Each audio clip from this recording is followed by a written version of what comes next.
नमस्कार। Padma group of कम्पनीजको mountain television तथा बिजनेस प्लस टेलिभिजनको आज स्पेशल प्रोग्राममा यहाँहरूलाई स्वागत गर्न चाहन्छु।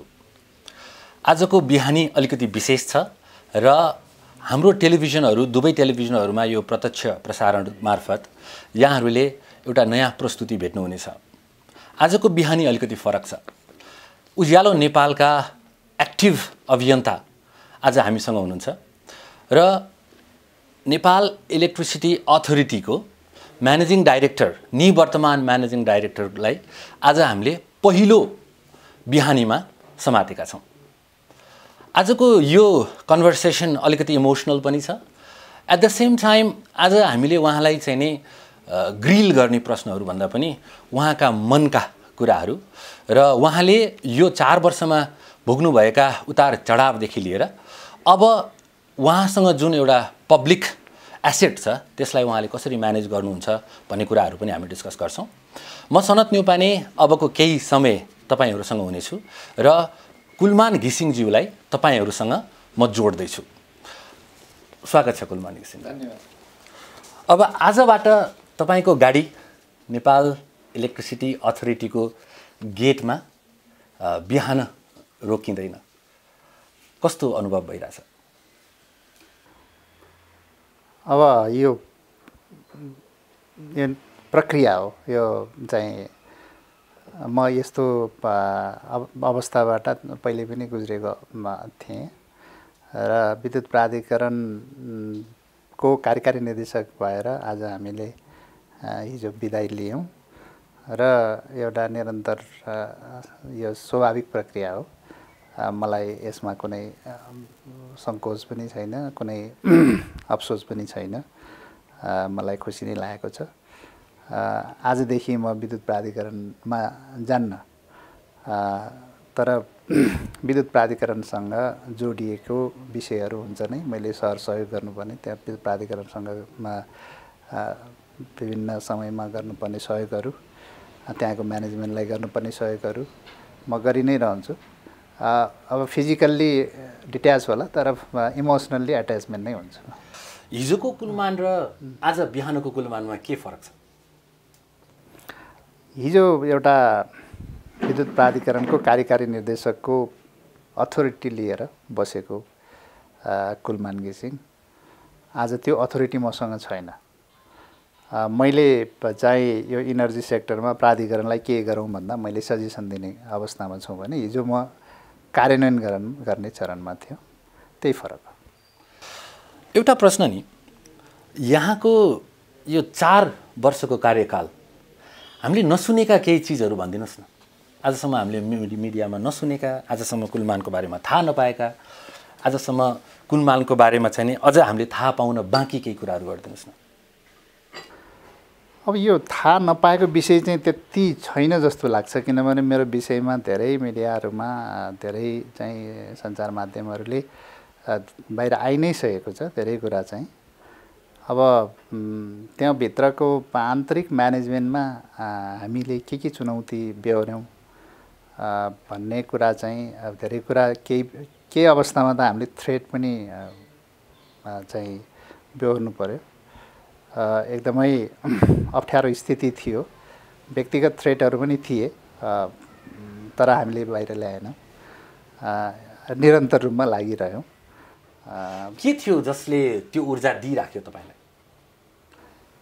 सबभन्दा ठुलो कुरा चाहिँ आफूले केही गर्नुपर्छ, राज्यको लागि केही गर्नुपर्छ भन्ने आफ्नो डेडिकेसन हो भने, अर्को चाहिँ निरन्तर रूपको आम पब्लिकको, जनमानसको जुन सपोर्ट थियो विद्युत प्राधिकरणमाथि र म माथि, जुन हिसाबले विश्वास गरेर हामीलाई निरन्तर रूपमा चाहिँ मोटिभेट गरिरहेको थियो, त्यो नै हाम्रो लागि एकदमै ठुलो स्रोतको रूपमा रह्यो। र हाम्रो चाहिँ सरकारकोबाट जुन किसिमले निर्देशनहरू हामीले पालना गर्नुपर्ने एउटा दायित्व विद्युत प्राधिकरणको कार्यकारी निर्देशकको रहन्छ, त्यो हामीले दायित्व पालना गरेर काम गर्नुपर्ने दायित्वभित्र पनि गर्नुपर्ने हुनाले हामी आफ्नो चाहिँ ओनरसिप लिएर काम गरि नै रह्यौँ। अब अलिकति आजको एजेन्डामा गइरौँ।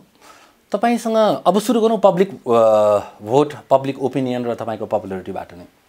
तपाईँलाई आफूलाई असेस गर्दाखेरि र जुन सोसियल मिडियामा तपाईँको फरमा आएको विभिन्न ओपिनियन पोस्टहरूदेखि लिएर विभिन्न एक्सप्रेसन्सहरूलाई चाहिँ नि त्यो ठुलो एसेट एउटा जुन जम्मा भएको छ त्यो ढुकुटी, अब के गर्नुहुन्छ त्यो ढुकुटीलाई? त्यो एसेटलाई म नेपालकै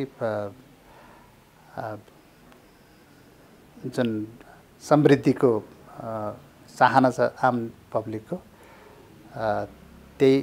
त्यसैतर्फ चाहिँ केन्द्रीकृत गर्न चाहन्छु। लोकप्रियता कहिलेकाहीँ भारी हुन्छ भन्छन्, त्यो साह्रै गरुङ्गो हुन्छ रे। तपाईँलाई कतिको गरुङ्गो लाग्यो लोकप्रियता? सधैँ त्यही च्यालेन्ज हुन्थ्यो हामीलाई।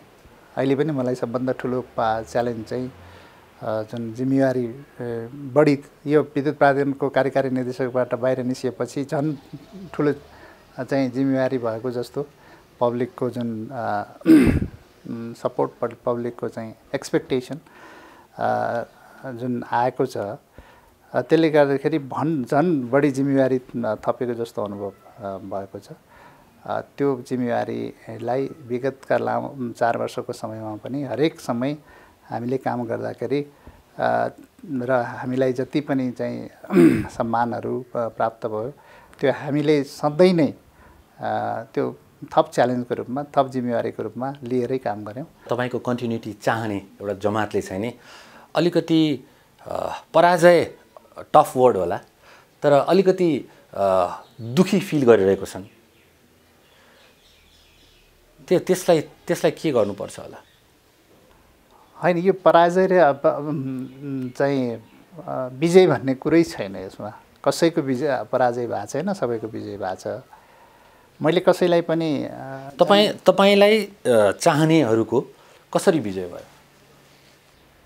होइन, यो एक किसिमले निरन्तर रूपमा हामीले जुन बोलेका थियौँ, जे चिज चाहिँ हामीले गर्छु भनेका थियौँ, त्यो निरन्तर रूपमा हामीले गर्न सक्यौँ र त्यसलाई चाहिँ हामीले रिजल्टमा, परिणाममा परिणत गर्न सक्यौँ। त्यही हो हाम्रो लागि त्यो विजय भन्नुहोस्, सबैको लागि हो। अब म आउँदाखेरि मैले 3टा कुरा भनेको थिएँ। एउटा लोड सेडिङ अन्त्य गर्छु भन्ने थियो भने विद्युत प्राधिकरणको फाइनेन्सियल हेल्थ हामी नेगेटिभबाट पोजिटिभमा ल्याउँछौँ, नाफा गर्छौँ भनेका थियौँ। र अर्को चाहिँ हामी विद्युतमा आत्मनिर्भर हुँदै चाहिँ एक्सपोर्टसम्म गर्ने परिस्थितिमा पुर्याउँछौँ भनेका थियौँ। यो करिब हामीले त्यो सम्पन्न गरेका छौँ र यो विषयलाई सबैले एप्रिसिएटै गरेको छ। अब यो कसैले यो पराजय भयो, यो काम रिजल्ट आएर झन् पराजय भयो भने त कसरी? रिजल्ट आयो, एउटा एपिसोड, एउटा ल्याप सक्यो र म्याराथन चाहिँ जारी छ। यो एउटा बेस मात्रै बनेको छ। अहिले वास्तवमा भन्यो भने यो विद्युत प्राधिकरणले अहिले जति गरेको छ नि, लोड सेडिङ अन्त्य गरेको छ, एउटा प्राधिकरण एउटा फाइनेन्सियली सस्टेन भएको छ र केही इन्फ्रास्ट्रक्चरहरू बनेको छ, बन्दैछ।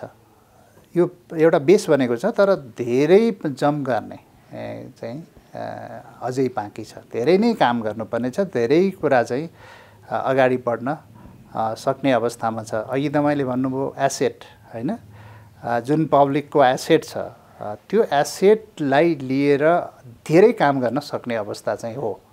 किनभने अहिले प्राधिकरणलाई जुन हिसाबले विश्वास गरेको छ, हामीले ठुल्ठुला प्रोजेक्टहरू, ठुल्ठुला कामहरू चाहिँ त्यो पब्लिकको जुन किसिमको विश्वास छ, त्यसलाई विश्वासलाई जितेर धेरै काम गर्न सकिन्छ। अब भोलि त्यो विश्वास गुम्यो भने चाहिँ अलि अप्ठ्यारो स्थिति हुनसक्छ। त्यही कारणले यो चाहिँ ठुलो एसेट हो। सरकारको लागि पनि एसेट हो, प्राधिकरणको लिडरसिपलाई पनि एसेट हो, प्राधिकरण इट्सेल्फलाई एसेट हो। यो नेपाल विद्युत प्राधिकरण जस्तै हिजो एकजना किशोरपन्थीजीको गुरु पौडेलजीको मैले एउटा पोस्ट हेरेको थिएँ।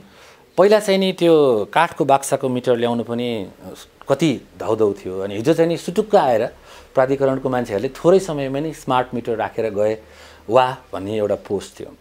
अब साधारण एउटा जनमानसमा के छ भनेदेखि एउटा अलिकति त्रास पनि छ।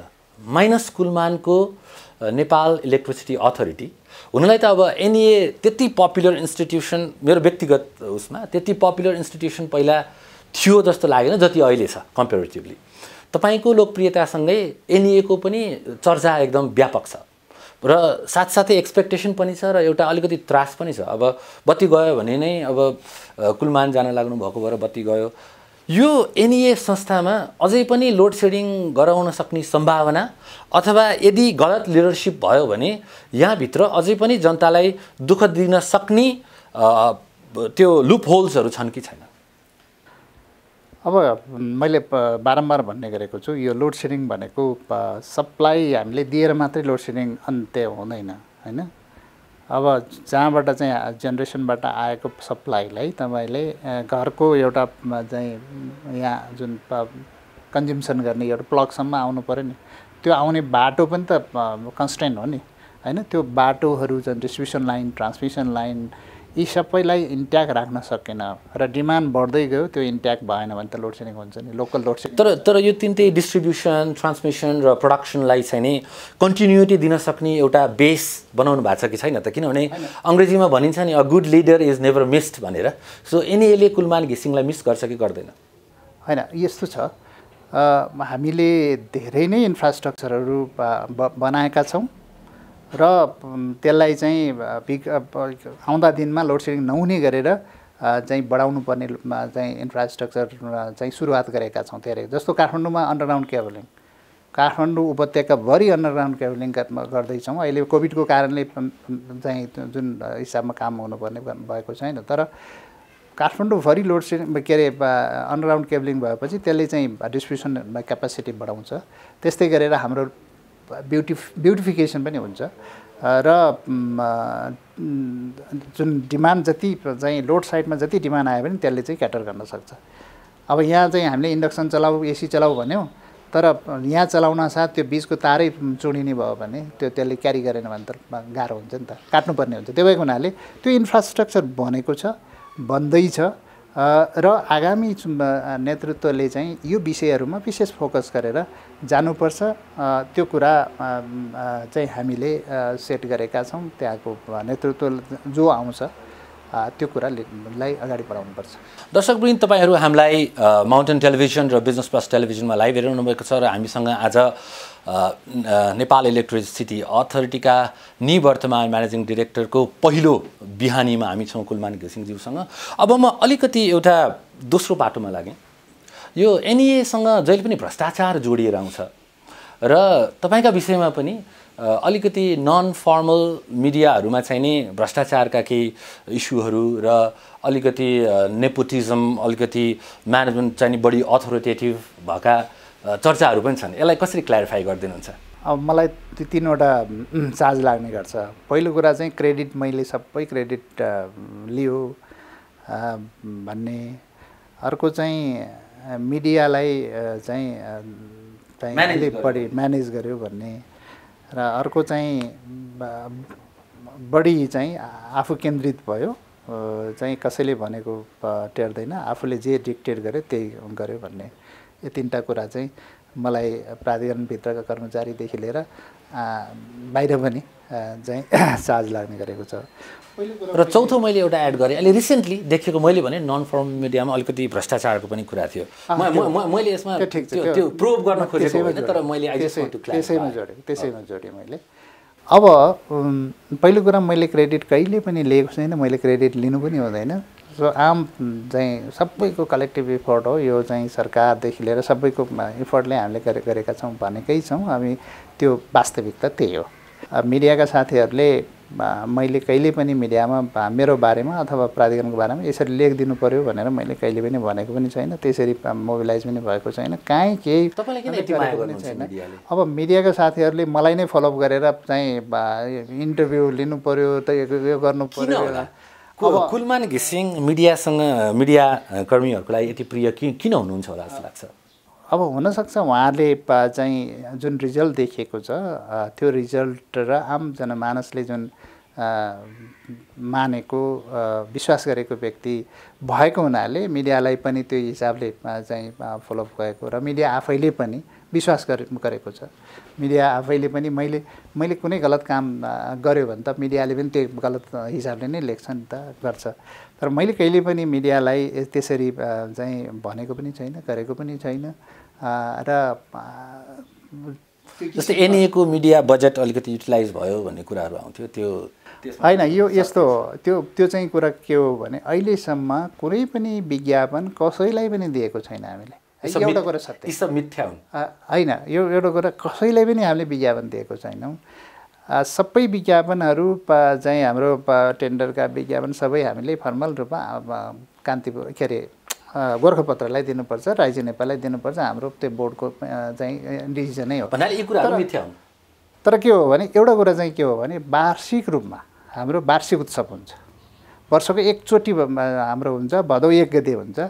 त्यो चाहिँ हाम्रो बोर्डले पास गरेर सबै मिडियालाई 10,000 20,000 को चाहिँ एउटा हाम्रो जुन प्रतिबद्धताहरू हुन्, हामीले गरेका चाहिँ अचिभमेन्टहरूलाई चाहिँ राखिदिनुहोस् भनेर चाहिँ हाम्रो डकुमेन्ट्रीहरूलाई टेलिभिजनमा र हाम्रा चाहिँ जुन एचिभमेन्टलाई प्रिन्ट मिडियामा, अनलाइन मिडियामा सबैलाई दिएको हुन्छ। त्यो भनेको एकदमै नोमिनल हो। त्यो चाहिँ वर्षको एकचोटि नोमिनल र त्यसमा एबनर्मल चाहिँ के पनि छैन। हामीले फर्मली बोर्डले पास गरेको। अब तेस्रोमा छौँ। अब तेस्रो चाहिँ मैले डिक्टेटरसिप लगाए बढी चाहिँ डिक्टेटर अथोरिटेटिभ होइन, अथोरिटेटिभ भयो, बढी चाहिँ उ भयो भन्ने।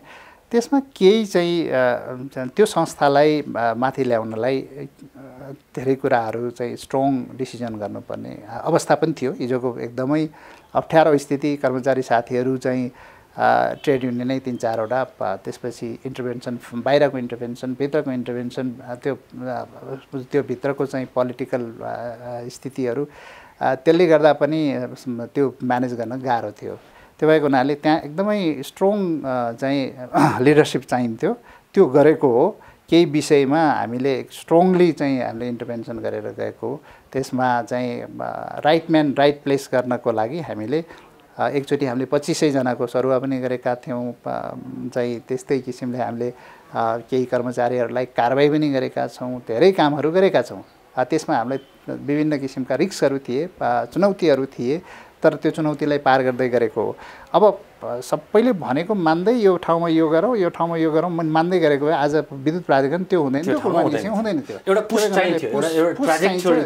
कुनै विषयमा चाहिँ भएन भने यो गर्यो भने यो हुन्छ भनेर चाहिँ लिडरसिपलाई सबैलाई बताउने कुरा चाहिँ मेरो जिम्मेवारी। तपाईँमा त्यो एउटा पोजिटिभ हट चाहिँ छ, यो कुरा एडमिट गर्नुहुन्छ? होइन, त्यो त मैले फेरि नेगेटिभ कामको लागि गरे भने त मैले पोजिटिभ कामको लागि गरे हो। त्यो चाहिँ त्यसले रिजल्ट पनि दिएको छ नि। अब यो अलिकति अब हुन त तपाईँ छोड्दै गएपछि अलिकति भनौँ न, अब यो विक हुन लाग्यो भनेर यस्ता चाहिँ नि फल्स एक्विजिसनहरू यो हुने एकदम एउटा यो पब्लिकमा यो चिजहरू हुन्छ। तर अहिले लेटली अलिकति भ्रष्टाचार सम्बन्धी कुराहरू पनि उठेर आएर यसमा अलिकति केही मेरो स्पेसिफिक क्वेसन केही पनि छैन।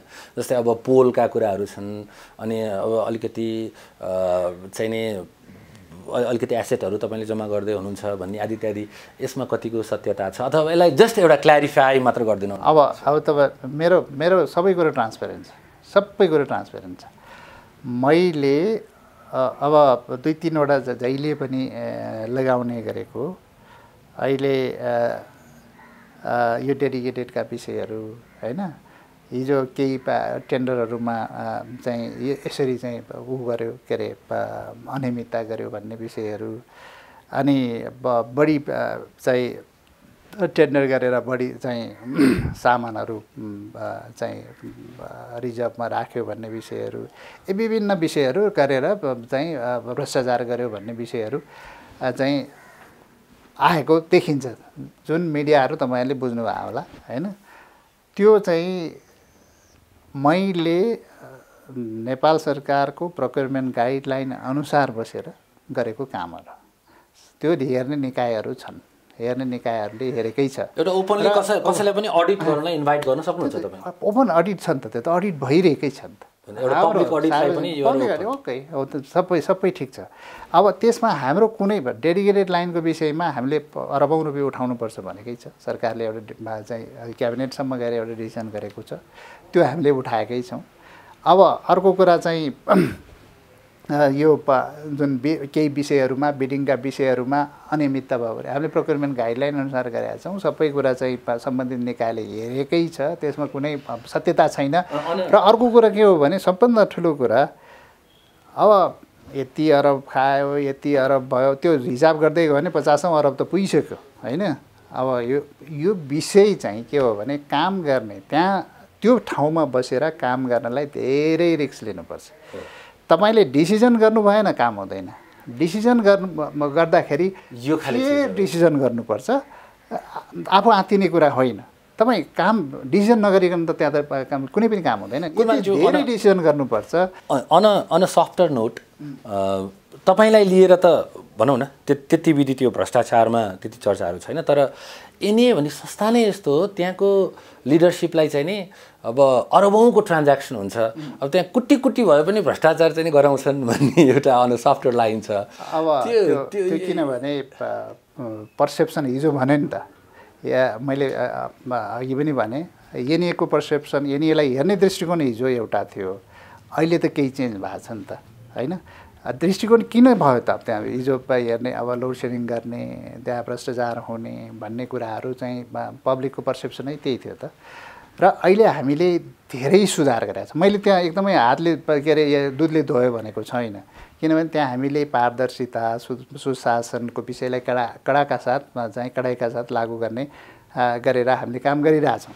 किनभने यहाँ तल्लो लेभलसम्म अब एउटा मिटर जडान गर्दासम्म तपाईँलाई अघि भनिसक्नुभयो कति गाह्रो हुन्थ्यो भन्ने कुराहरू, यो धेरै सुधार भएको छ होइन। अब यो एकदमै क्लिन भयो भने त भन्दिनँ, तर हामीले त्यो अझै पनि धेरै काम गर्नुपर्ने छ। तल्लो लेभलसम्म टप टु बटम एप्रोचमै जानुपर्छ, त्यसलाई हामी त्यसरी नै गरिरहेछौँ। डिसिजन गर्नुपर्छ, काम गर्नुपर्छ, एकदमै फेयर चाहिँ नियतका साथ काम गर्नुपर्छ। अब म अलिकति एनइएकै लिडरसिपमा जान्छु। जस्तै एनइएमा मन्त्रालय छ, अनि एनइएको बोर्ड छ, त्यसपछि चाहिँ अब एनइएको लिडरसिप भयो, त्यसपछि युनियन छ, अनि अरू स्टेक होल्डरहरू छन्। अलिकति गभर्नान्सको कुरा गर्नुपर्दाखेरि यो एनइएको एमडीलाई कतिको अटोनोमी छ, यो संस्था ड्राइभ गर्नको लागि कतिको फ्री ह्यान्ड छ, कतिको अटोनोमी छ। अफकोर्स इन्डिभिजुअलमा पनि डिपेन्ड गर्छ, तर यो यसलाई अगाडि बढाउँछु भन्ने चिजमा जुन आन्तरिक रेजिस्टेन्स अथवा इभन भनौँ न डिफ्रेन्ट स्टेक होल्डरहरूबाट कतिको प्रेसर छ? अब एनइए चाहिँ धेरै ठाउँबाट अलिकति स्टेक होल्डर बढी भएको ठाउँ हो। स्टेक होल्डर होइन, हाइड्रो पावरदेखि लिएर कन्स्ट्रक्सन कन्ट्र्याक्टिङदेखि लिएर कन्सल्टिङदेखि लिएर धेरै कुराहरू हुन्छन् होइन। अब स्टेक होल्डर धेरै भएको हुनाले आउटर प्रेसर इनर प्रेसर भइ नै हाल्छ। त्यसलाई कसरी म्यानेज गर्ने भन्ने विषय नै सबभन्दा इम्पोर्टेन्ट। तर अनड्यू प्रेसर पनि छ होइन। प्रेसर अनड्यू के भन्छु भने तपाईँ के काम गरिराख्नु भएको छ त्यसमा अनड्यू प्रेसर बढ्छ। अब प्राधिकरणभित्र बस्ने म्यानेजमेन्टले चाहिँ अनड्यू काम गरिरहेछ भने त्यो प्रेसर एकदमै बढ्छ। अब त्यो अनड्यू कामलाई चाहिँ त्यो पोजिसन रोक्न खोजेको छ भने त्यो प्रेसरलाई अटोमेटिकल्ली कम हुँदै जान्छ। त्यही कारणले त्यो चाहिँ अटोनोमी प्राधिकरणभित्रको एमडीको अटोनोमी भनेको अथोरिटी छ होइन। त्यो अथोरिटीलाई प्रयोग गरेर आफूले चाहिँ फेयर चाहिँ काम गर्दाखेरि त्यो अनड्यू प्रेसरहरू अटोमेटिकल्ली कम हुँदै जान्छ। तर के हो भने प्राधिकरण तपाईँले आफूले कति अटोनोमी भेट्नुभयो? होइन, मैले आफूले स्वतन्त्र रूपमा काम गरेको छु। केही विषयहरूमा हामीले क्लियरिफाई गरेर हायर अथोरिटीलाई सोधेर गर्नुपर्ने विषयहरूमा हायर अथोरिटीको तपाईँ कन्फिडेन्समा लिएर गर्नुपर्ने विषयहरूमा त गर्नुपर्छ। तपाईँले अटोनोमी भनेर तपाईँ जे पनि मै गर्छु भनेर त सम्भव छैन नि त, किनभने मेरो बोर्ड छ, मेरो मन्त्रालय छ, माथिसम्म चाहिँ सबैको कन्फिडेन्स त लिनु पऱ्यो नि बोर्डले। मेरो अधिकार भए पनि यो गरिरहेछु, यसको लागि यसो गरिरहेछु र पोलिसी लेभलमा डिसिजन गर्नुपर्छ भने त बोर्डमा जानु पऱ्यो। मेरो चेयरम्यान त मन्त्रीज्यू हो, अनि त्यो भएको हुनाले हरेक कुरा चाहिँ सबैको कन्फिडेन्स लिएर काम गर्नुपर्छ। अटोनोमीको अर्थ त्यो गलत हिसाबले प्रयोग पनि गर्नु हुँदैन। तर एउटा फाइट हुन्छ नि, लिडरको त जहिले पनि कन्टिन्युअस फाइट भइरहेको हुन्छ। एउटा चाहिँ नि आन्तरिक हुन्छ, अर्को चाहिँ नि बाहिरको मान्छेहरूसँगको हुन्छ। अब आन्तरिक र बाहिरमध्ये तपाईँले बढी लडाइँ कोसँग लड्नु पर्यो? होइन, लडाइँ लड्ने भन्दा पनि पहिलो कुरा चाहिँ मैले सङ्घर्षको अथवा पर्फर्मेन्सको लडाइँको कुरा गरेँ मैले। अब चाहिँ सबभन्दा ठुलो कुरा चाहिँ त्यहाँको आन्तरिक व्यवस्थापनै चुनौती थियो मलाई, आन्तरिक व्यवस्थापन। किनभने एकदमै चाहिँ समस्याग्रस्त संस्था र ट्रेड युनियनहरूको पनि ठुलो चाहिँ संयन्त्र भएको र विगतका लामो समयदेखि त्यो म्यानेजमेन्टमा चाहिँ एकदमै जिगज्याग रहेको हुनाले त्यो आन्तरिक व्यवस्थापन एकदमै ठुलो चुनौती थियो। तर मेरो कुरा चाहिँ के हो भने केही रिजल्टले त्यो व्यवस्थापनलाई सहज गरायो होइन। रिजल्ट सुरुमै हामीले आन्तरिक व्यवस्थापन सबै गर्छौँ, एकदमै इन्ट्याक्ट गरेर सबै कुरा रिजल्ट दिँदै जाउँ भन्दाखेरि चाहिँ त्यो भित्रै रुमलिन सक्थ्यो। तर एउटा लोड सेडिङ अन्त्य गऱ्यो, एउटा पब्लिक इमेज बन्यो प्राधिकरणको होइन, त्यसले चाहिँ के हो भने रिइन्फोर्स गर्दै गयो। हेर्नुहोस्, अब त्यो व्यवस्थापनलाई रिइन्फोर्स गर्यो, पब्लिकको यति सेन्टिमेन्टल्ली एट्याचमेन्ट भयो, सपोर्ट भयो, त्यसले गरी आन्तरिक व्यवस्थापन गर्नलाई पनि हामीलाई धेरै सहज भयो। किनभने विगतका समयमा त्यहाँको कार्यकारी निर्देशकले 5 जना चाहिँ मिटर रिडर अथवा कसैलाई सरुवा गर्नु पर्यो भने 5 जना ट्रेड युनियनलाई सोधेर गर्नुपर्ने अवस्था अथवा बोर्डलाई सोधेर गर्नुपर्ने अवस्था, त्यसले त म्यानेजमेन्ट त। सो इनिसियल्ली आन्तरिक च्यालेन्जेस बढी थिए अनि ती सल्भ हुँदै गएपछि कम्पेरिटिभली एक्सटर्नल च्यालेन्जेसहरू चाहिँ बढी हुन थाल्यो। होइन, आन्तरिक र एक्सटर्नल च्यालेन्ज दुइटैको लागि चाहिँ सबभन्दा ठुलो कुरो चाहिँ रिजल्ट रहेछ भन्ने मैले चाहिँ रिजल्टले रिइन्फोर्स गर्छ दुइटैलाई होइन। किनभने लोड सेडिङ अन्त्य भयो भन्नासाथ अन्त त्यहाँ चाहिँ ठुलो चाहिँ पब्लिकको सपोर्ट आयो। त्यसपछि आन्तरिक व्यवस्थापन पनि हामीले 2500-2000लाई आफैले म्यानेज गर्दा पनि म सिङ्गल ह्यान्डेड म्यानेज गरेको छु होइन। र सबै कर्मचारी साथीहरूको सहयोगमा चाहिँ रेकमेन्डेसनमा हामीले 2500-3000 कर्मचारीहरूको व्यवस्थापनहरू हामीले राइट म्यान राइट प्लेस गऱ्यौँ, सबै कुरा गऱ्यौँ। त्यति विरोध आएन होइन, सहज रूपमा गयो, त्यो सबै कुरा सहज रूपमा गयो। आन्तरिक व्यवस्थापनहरू त्यहाँको म्यानेजमेन्टहरू पनि अब चाहिँ यसरी जानुपर्छ है भनेर लिडरसिपको चाहिँ मान्ने कुरा भयो। र पब्लिकको त्यो चाहिँ सपोर्ट आइसकेपछि बाहिरबाट पनि पोलिटिकल अथवा भन्नुहोस् बाहिरको जुन इन्टरभेन्सन हुन्छ त्यो पनि एकदमै न्यून हुँदै गयो। किनभने सपोर्ट चाहिँ गर्नुपर्छ, सबैले सपोर्ट गर्नुपर्छ भन्ने कुरामा चाहिँ लिडरसिप बाहिर बस्ने पोलिटिकल लिडरसिपहरूले पनि त्यत्रो मलाई चाहिँ यो गर्नु पर्यो, यो जसरी पनि गर्नु पर्यो भन्ने मलाई आउन छोड्यो होइन। हजुर, अब बुकुलमानजी मैले प्रोब गर्न खोजेँ होइन, अगेन खालि क्ल्यारिफाई गर्न खोजेको तपाईँलाई चाहिँ नि WIP-मा भएका प्रोजेक्ट्सहरू कन्क्लुड भएन यो पिरियडमा भन्ने पनि एउटा ब्लेम छ। यसको अगेन्स्टमा यसको क्ल्यारिफिकेसनमा के भन्न चाहनुहुन्छ? होइन, WIP हाम्रो त प्रोजेक्ट त यति धेरै छन् होइन। अब ADB, वर्ल्ड ब्याङ्क, AIB चाहिँ यो हाम्रो डेभलपमेन्ट पार्टनर्सहरूको सहयोगमा बनेका प्रोजेक्ट, हाम्रै प्रोजेक्टहरू धेरै प्रोजेक्टहरू छन् नि होइन। त्यो प्रोजेक्टहरू WIP त बढ्दै जान्छ नि सधैँ होइन। हरेक जस्तो हामीले चाहिँ यो विद्युतीकरण, तपाईँले पोलको कुरा गर्नुभयो, पोल चाहिँ बढी खरिद गऱ्यो भने हिजो म आउनुभन्दा अगाडि तपाईँ वर्षको 30,000 पोल खरिद गर्थ्यो, वर्षको 1 लाख मिटर खरिद गर्थ्यो। अनि पब्लिकलाई के चाहिँ विद्युतीकरण गर्ने 30,000 पोलले र मिटर कति दिने त? मैले 4 वर्षभित्रमा हामीले 15 लाख मिटर बाँडेका छौँ। 15 लाख मिटर भनेको करिब 4 लाख मिटर चाहिँ वार्षिक रूपमा बाँड्यौँ। 1 लाख ग्राहक बढाउनु भनेको त्यहाँ उसको लागि ठुलो कुरा हुन्थ्यो। हामीले वार्षिक रूपमा 4 लाख ग्राहक बढायौँ। 63% चाहिँ विद्युतीकरण थियो, अहिले 86% चाहिँ पुगेको छ ग्रिडको एक्सेस। अनि पोलको चाहिँ कुरा गर्ने हो भने विद्युतीकरणको कुरा गर्ने हो भने 30,000-40,000 पोल चाहिँ खपत हुन्थ्यो भने 4 वर्षमा हामी करिब 9 लाख पोल खपत गरेका छौँ। 9 लाख पोल भने कति विद्युतीकरण भयो होला, कति कभरेज बढ्यो। अनि ट्रान्सफर्मर वर्षको चाहिँ 1000वटा ट्रान्सफर्मर वितरण गर्नलाई यहाँ गाह्रो हुन्थ्यो। 15,000 ट्रान्सफर्मरहरू वितरण गरेका छौँ, किनेका छौँ। केही ट्रान्सफर्मरहरू स्टकमा छ, जाँदैछ, काम त भइरहेछ नि। मिटर मात्रै 15 लाख बाँड्यौँ भनेपछि कति काम भयो होला। अब त्यो चाहिँ क्यापिटलाइज भइरहेको हुन्छ भएपछि डब्लुआइपी घट्छ होइन। त्यसपछि त्यस्तै गरेर लामो समय चमेलिया त्रिशुली 3A यो चाहिँ कुलीखानी त सम्पन्न थिएन नि त, भएको थिएन, सम्पन्न भयो सबै कुरो, प्रोजेक्ट सम्पन्न, ट्रान्समिसन लाइन काबेली करिडोरदेखि। तपाईँ आफ्नो 4 इयर्सको 10 इयरमा कतिको खुसी हुनुहुन्छ आफूले प्लान गरेको भर्सेस कम्प्लिट गरेकोमा? होइन, मलाई चाहिँ आफूले जे गरेको छु म खुसी नै छु, तर केही कामहरू चाहिँ जुन प्रोजेक्ट गरेको थियो काम सम्पन्न भएन। त्यो मलाई चाहिँ जस्तो तामाकोसी म यति डेडिकेटली लागेँ, 4 वर्षमा त सिद्धिन्छ नै भन्ने थियो, अगाडि नै सिद्धिन्छ भन्ने थियो। तर अब त्यो अब कोभिड पनि आयो, कन्ट्र्याक्टरको समस्या, कहिले के समस्या, टेक्निकल समस्या, अहिले सिद्धिने बेलामा सिद्धिएन। अब त्यसलाई अब 2-3 महिनामा सिद्धिन्छ, कन्फर्म सिद्धिन्छ, अब सिद्धिने चाहिँ भयो अब है। अब म आएपछि सुरु गरे हो नि त्यो प्रोजेक्टहरू त आफ्नो सेल्फ इभ्यालुएसन हुन्छ नि, हरेक व्यक्तिको आफ्नो सेल्फ इभ्यालुएसन हुन्छ। तपाईँले आफ्नो यो 10 इयरलाई सेल्फ इभ्यालुएट गर्दाखेरि डिस्टिङसन भन्ठान्नुहुन्छ कि अथवा अबभ एभरेज भन्ठान्नुहुन्छ? त्यो मैले इभ्यालुएसन गर्ने होइन, तर आफ्नो सेल्फ असेसमेन्ट अब जनताले इभ्यालुएसन गर्ने हो। जनताले त तपाईँलाई अब जुन हामीले at least if we consider the general public voice and media voices, यो त डिस्टिङसन छ, तर तपाईँले आफूले चाहिँ नि सेल्फ असेसमेन्ट। अब पहिला कुरा चाहिँ मन्त्रालयले मेरो इभ्यालुएसन, मैले मन्त्रालयसँग कन्ट्र्याक्ट एग्रिमेन्ट गरेर आएको हो। 4 वर्षको हरेक वर्ष चाहिँ मेरो इभ्यालुएसन हुन्छ। त्यो इभ्यालुएसनमा सधैँ डिस्टिङसनमा छु। 86 देखि 90%मा उहाँले नम्बर दिनुभएको छ होइन, उहाँको कमिटी छ होइन, म त्यसमा डिस्टिङसनमै छु।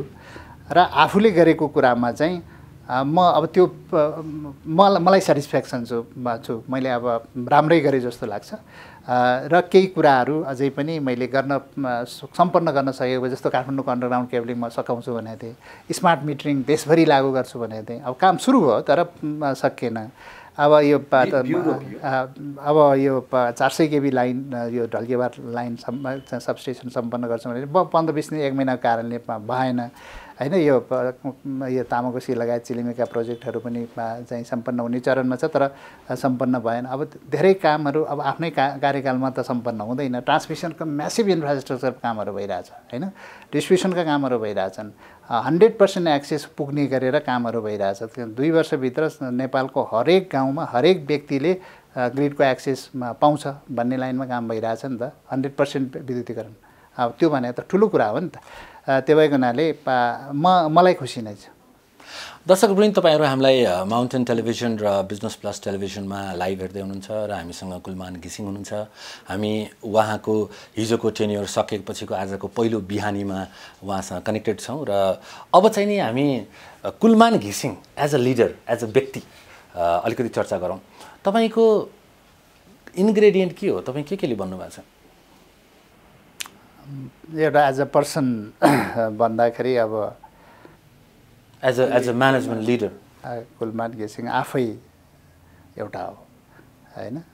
अब मैले चाहिँ भन्नुपर्दाखेरि मेरो म्यानेजमेन्ट स्किल कसरी चाहिँ मैले डेभलप गरेँ भन्दाखेरि वास्तवमा मसँग भएको एउटा टेक्निकल स्किल, टेक्निकल एक्सपर्टिज पनि एउटा हो, र आफ्नो म्यानेजरियल स्किल मैले जुन डेभलप गरेको छु त्यो पनि हो, मेरो विगतका लामो समयको अनुभव पनि हो। र मेरो एजुकेसन ब्याकग्राउन्ड मैले EMBA सम्म चाहिँ इन्जिनियरिङमा मास्टर्स र EMBA गरेको छु। केही मैले एउटा म्यानेजमेन्टका टुल्सहरू बुझेको छु होइन। र सबभन्दा ठुलो कुरा चाहिँ मेरो कमिटमेन्ट, डेडिकेसन, ओनरसिप लिने, कुनै पनि काममा मैले ओनरसिप लिएर यो मेरै हो, मैले गर्नुपर्छ, यो कामलाई सम्पन्न गर्नुपर्छ भन्ने मेरो ओनरसिप लिने जुन मेरो छ, त्यो सधैँ नै म त्यसरी काम गर्छु। र सबभन्दा ठुलो कुरा चाहिँ सेल्फ गभर्निङ सिस्टम होइन। गभर्नेन्स सिस्टमलाई चाहिँ आफैलाई चाहिँ कसरी चेन्ज गर्ने भन्ने विषय चाहिँ एकदमै इम्पोर्टेन्ट हुन्छ लिडरसिपमा। अब अरूलाई यो गर भन्ने, तर आफू चाहिँ त्यो सिस्टम फलो नगर्ने, अथवा आफ्नो गभर्नेन्स सिस्टमलाई चाहिँ बिगार्दै जाने हो भने अरूले विश्वास गर्दैन। ट्रस्ट बिल्डिङ प्रोसेस चाहिँ सबभन्दा ठुलो कुरा है लिडरसिपमा। लिडरलाई कसरी ट्रस्ट किन गर्छ त? अब ट्रस्ट बिल्डिङ प्रोसेसमा चाहिँ मलाई ट्रस्ट गर्नको लागि मैले गर्नुपर्ने काम के थियो त? अनि मेरो टिमले मलाई ट्रस्ट गर्नलाई यी सबै चाहिँ मेरो सेल्फ गभर्नेन्स सिस्टम, मेरा एक्सपर्टिजहरू, मैले कसरी अरूलाई मेरो चाहिँ सबअर्डिनेटहरूलाई, मेरा तलका स्टाफहरूलाई कसरी मोटिभेट गर्छ, इन्स्पायर गर्छ, कसरी भिजन दिएर यसरी अगाडि बढौँ भनेर यो चाहिँ एउटा टार्गेट दिएर अगाडि बढ्छ। त्यो ओनरसिप, सेल्फ गभर्नेन्स र ट्रस्ट गेनिङ चाहिँ एप्टिट्युड भनौँ न, होइन? तपाईँ कतिको इमोसनल हुनुहुन्छ? धेरै इमोसनल छु, मलाई अब त्यस्तो लाग्छ। किनभने म कहिलेकाहीँ ओनरसिप लिने मान्छे युजुअली इमोसनल हुन्छ र त्यो इमोसनल मान्छेलाई चाहिँ नि at times they are very strong, at times they are very weak. तपाईँ इमोसनल्ली एकदमै विक आफूलाई फिल गर्नुभएको यो 4 वर्षमा कुनै एउटा घटना हामीलाई न्यारेट गर्न चाहनुहुन्छ? होइन, त्यो एउटा मिडियामै आएको छ। म एकदमै इमोसनल भएको मिडियामै आयो त्यो, जुन बेला यो लिड ल्याम्प खरिदको सम्बन्धमा मैले एउटा पत्रकार सम्मेलन गरिरहेको थिएँ। मलाई एकदमै हर्ट भयो, धेरै कुराहरू बाहिर आयो। तर हामीले एकदमै दिलैदेखि यो प्रोजेक्टलाई चाहिँ नेपाली जनतालाई र लोड सेडिङ अन्त्य गर्नको लागि एउटा चालेको कदम मात्रै थियो र त्यसले सबैलाई फाइदा थियो। र तर बाहिर चाहिँ हामीलाई धेरै चार्जहरू आएको हुनाले हामीले क्ल्यारिफाई गर्ने बेलामा इमोसनल्ली हामीले बोल्दा इमोसनल भयो। त्यो क्षण चाहिँ मलाई मिडियामा पनि आयो, पब्लिकले पनि एकदमै त्यसलाई गर्यो, एकदमै इमोसनल्ली नै लिए। त्यो भएको हुनाले त्यो क्षण मलाई अलिकति उलाएछ। अरू बेलामा पनि मेरो चाहिँ कर्मचारी साथीहरूसँग धेरै कुराहरू। कुनै एउटा क्षण छ तपाईँलाई लाग्यो कि म त बेकार यो लिडरसिपमा आइछु अथवा यो चाहिँ वर्थ इट रहन्छ भनेर कम्प्लिटली हरेस अथवा हार खाएको होइन कि, तर एकदम लो हुन्छ नि, लाइफमा लो भइन्छ भनिन्छ नि, त्यो लो भएको एउटा कुनै क्षण छ एनइएभित्र? त्यस्तो चाहिँ मेरो छैन, होइन। तर कहिलेकाहीँ के हुन्थ्यो भने अब त्योभित्र चाहिँ एकदमै कर्मचारी व्यवस्थापनदेखि लिएर अरू म्यानेजमेन्टमा एकदमै प्रेसर हुन्छ, होइन। ट्रेड युनियनका साथीहरूसँग सबैसँग अब अरू पनि छन्, धेरै हुन्छन्। तर कुनै काम चाहिँ हामीले गर्दै पनि कुनै काममा मिस्टेक पनि हुन्छ। सबै आफूले गरेको ठिक हुँदैन, मिस्टेक पनि हुन्छ। मिस्टेक भएको बेलामा मिस्टेकै भए पनि मैले चाहिँ त्यसलाई चाहिँ केही समय त्यसलाई चाहिँ डिसिजनलाई चाहिँ फलो गर्नुपर्छ भनेर अगाडि बढ्छु। डिसिजनलाई फिर्ता गर्नु। सबभन्दा ठुलो मिस्टेक के गर्नुभयो जस्तो लाग्छ? अब सबभन्दा ठुलो मिस्टेक त्यस्तो मैले भन्नै पर्ने त छैन, होइन। अब कुनै विषयमा अब त्यस्तो मैले एकदमै फिल गरेर मैले मिस्टेक गरेको जस्तो लाग्दैन। कुनै विषयहरूमा कुनै कर्मचारीको विषयमा हामीले गलत किसिमले ब्रिफिङ आउँछन्, बुझ्दाखेरि त्यो अर्कै देखिन्छ, होइन। अनि हामीले कारबाही रिग्रेट गर्नुभएको केही मोमेन्ट छ यो 4 वर्षमा? यो चाहिँ मैले नगरे भए हुन्थ्यो भन्ने लाग्यो? रिग्रेटै गर्नुपर्ने मेरो त्यस्तो छैन। मैले यो केही डिसिजनहरू फिर्ता पनि भयो, जस्तो लिड ल्याम्पको डिसिजन फिर्ता भयो, होइन। तर क्याबिनेटबाटै नभएको थियो। तर त्यो रिग्रेट गर्ने लायकको थिएन, त्यो काम भएको भए राम्रै हुन्थ्यो।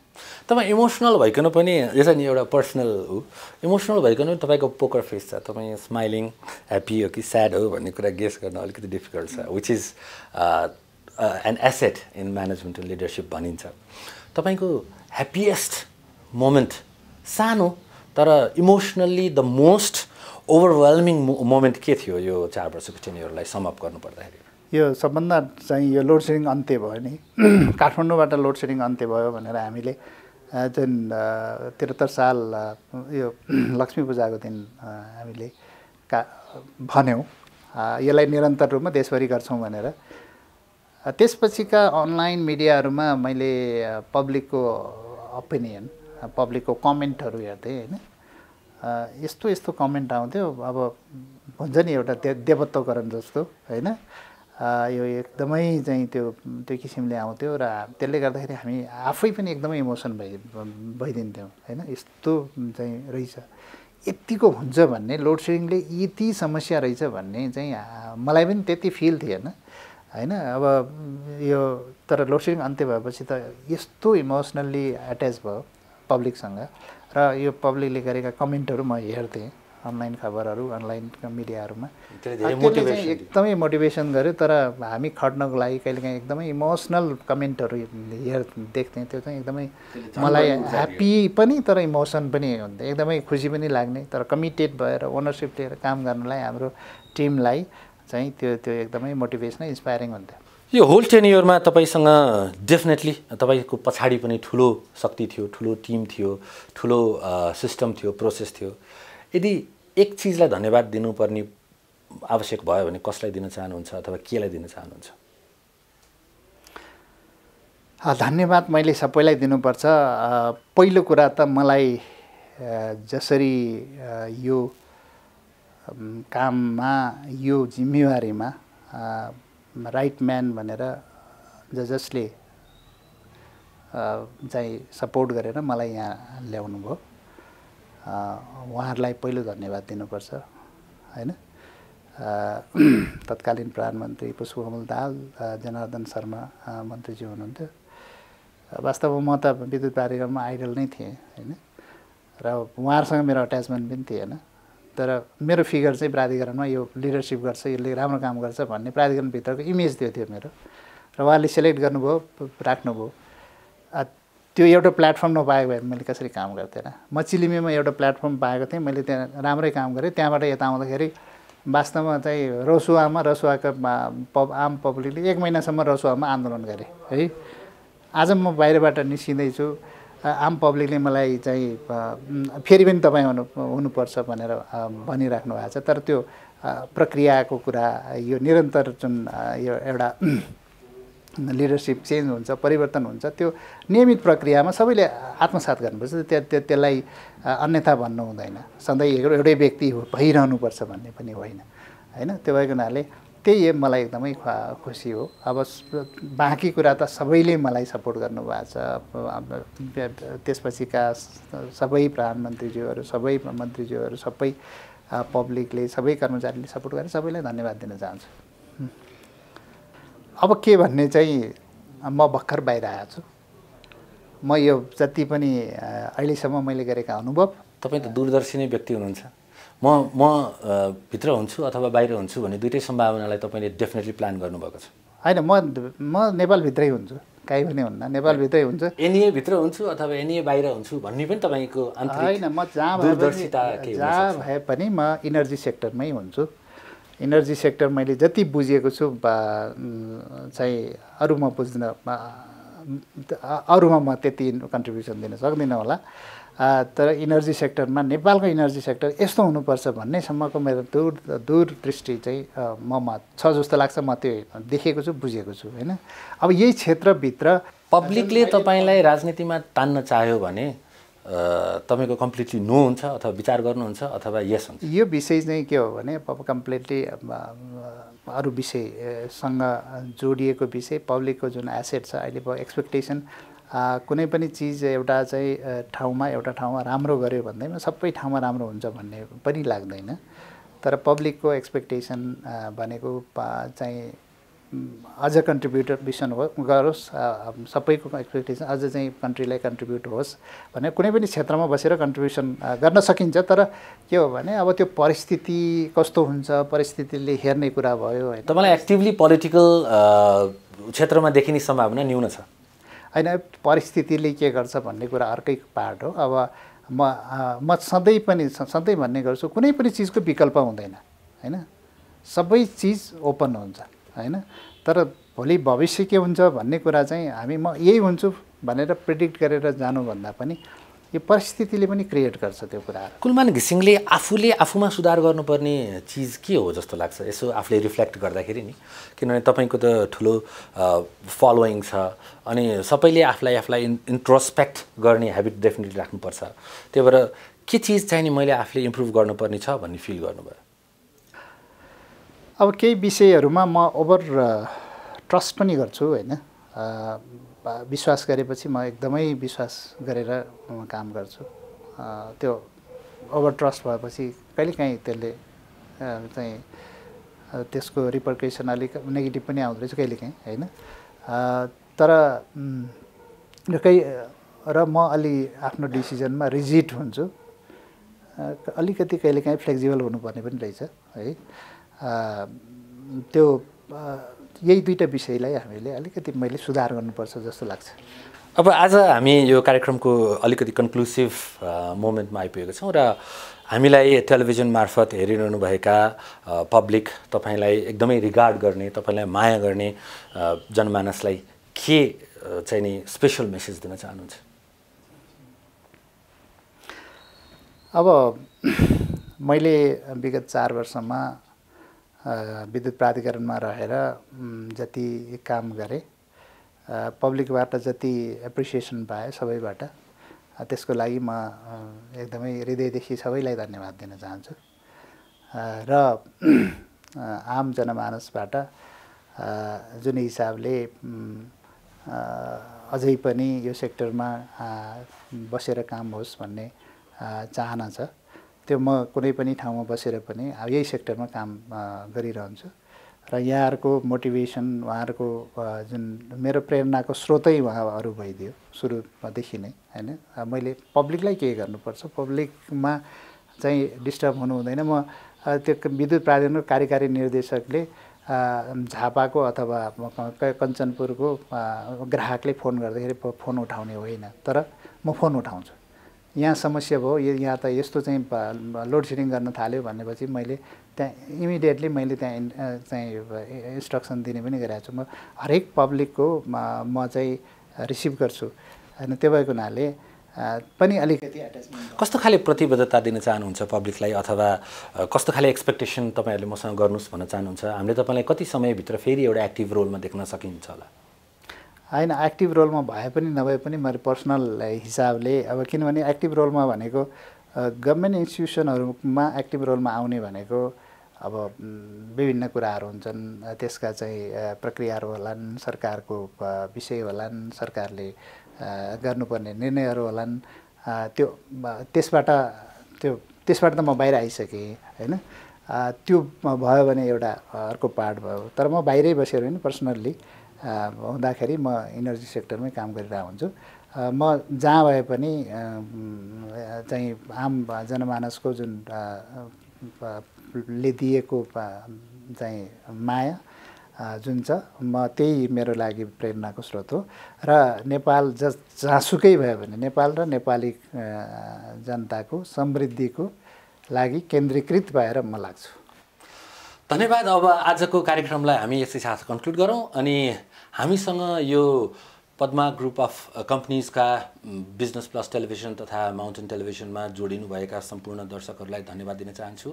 र हामीसँग यति राम्ररी कनेक्टेड भइदिनु भयो र कुलमान घिसिङज्यूसँग उहाँको म्यानेजिङ डाइरेक्टर पद हिजो कन्क्लुड भएपछिको आजको पहिलो बिहानीमा उहाँलाई हामीले फ्रेस र इक्वल्ली एनर्जाइज्ड रूपमा भेट्न सक्यौँ। र कुलमानज्यू, यहाँको समयको लागि धेरै धेरै धन्यवाद दिन चाहन्छु। धेरै धन्यवाद।